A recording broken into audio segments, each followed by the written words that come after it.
The Peugeot 408 was a car that started a lot of arguments in the French manufacturer's design department.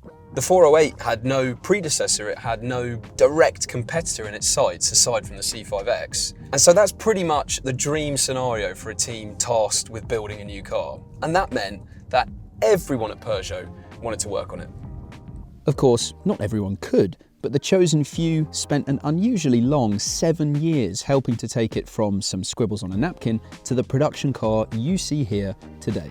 Now, the Peugeot 408 is very similar underneath to the Citroen C5X, but within Peugeot's lineup, this car sits between the 308 and the 3008. And actually, this was designed alongside the 308, and those two cars share some of the same parts as well. So the bonnet, the windscreen and the front door frames, they're the same in the 408 as they are in the 308. There might be some similar parts, but there are lots of bespoke elements too, like these optional 20-inch alloys.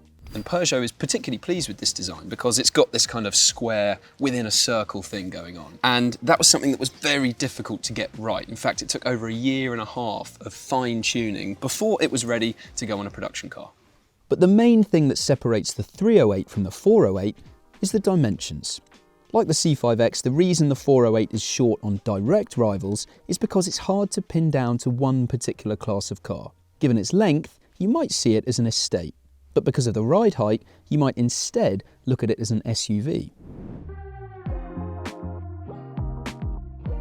Inside the 408, you've now got this fairly familiar Peugeot interior, complete with small steering wheel, which isn't going to work for everyone or every driving position, and generally a expensive feeling in here. So the materials are good, the build quality is good. Now this is pretty much identical to what you find in the 308, which means that you have this touchscreen infotainment system on the dashboard here, and underneath it you've got this touchscreen panel which Peugeot calls iToggle, and that lets you have these customizable shortcut buttons to help control different functions on the infotainment system.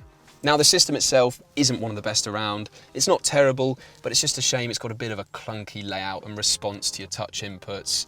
And it's a real frustration that the climate controls are on the touchscreen itself rather than having separate dials and buttons to help control it. And that is an area where the C5X has the upper hand over the 408, because in the Citroen, you have got separate physical buttons and dials for the air conditioning, but you don't have that on the 408, which is a shame. But overall, this is a nice, expensive feeling interior, and the driving position does feel a little bit higher than it does in the 308, as you'd expect, because the ground clearance is more in this car than it is there. So it has got a bit of an SUV feel to things as well.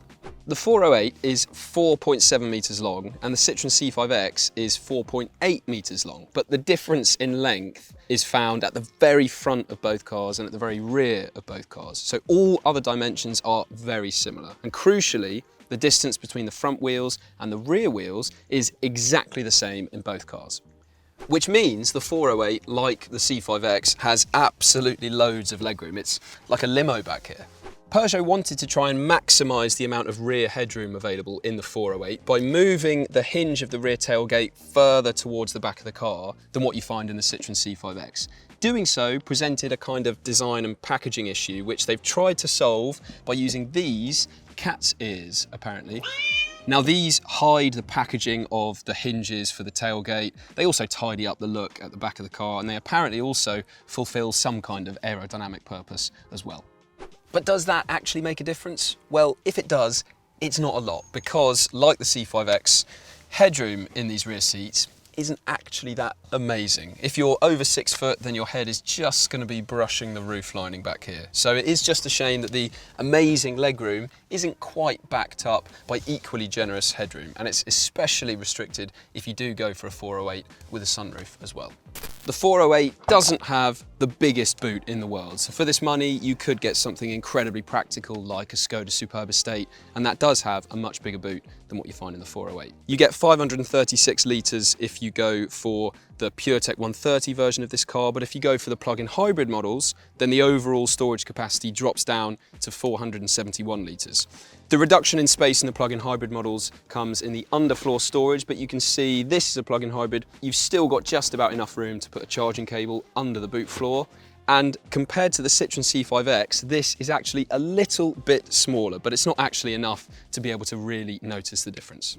There are 3 different engine options with the 408. So you'll be able to get a PureTech 130, which is a 1.2 litre 3-cylinder petrol engine that we've tried in loads of other Peugeot products, and it's pretty good, we know it to be.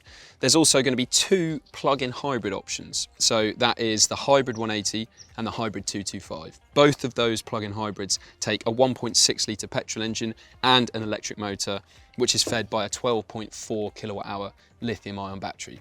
Now, we don't have the claimed electric range on the Hybrid 180, but the more powerful Hybrid 225 has an official WLTP range between 37 and 41 miles, which is okay. It's not absolutely amazing, but it's not terrible either. In the real world, it will be more like 25 miles, maybe a maximum of 30 miles. And in the future, we're going to have a fully electric version of the 408 as well.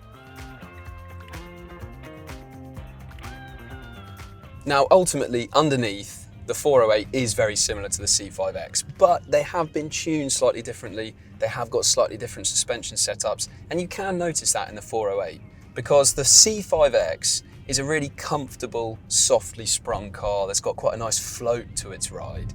The 408 does pretty much immediately feel different to that. It feels firmer, more kind of sportily set up, which to be honest is a bit of a shame because the ride in the C5X is very nice indeed.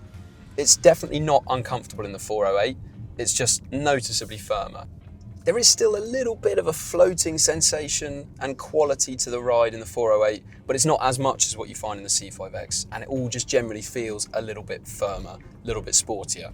That does mean this is a bit better to drive in terms of handling than the C5X. Now that's a particularly wallowy car because of that really soft suspension setup. So this has got a little bit more going on in terms of dynamic appeal, but ultimately this still isn't an absolutely amazing car to drive. It's just fairly competent and well controlled.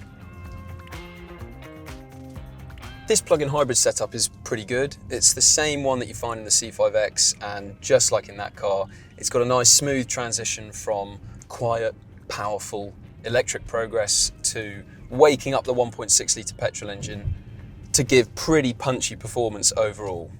So it's quick, smooth, it's quiet. The gearbox is a little bit laggy and can frustrate, but ultimately this is fairly nice to drive.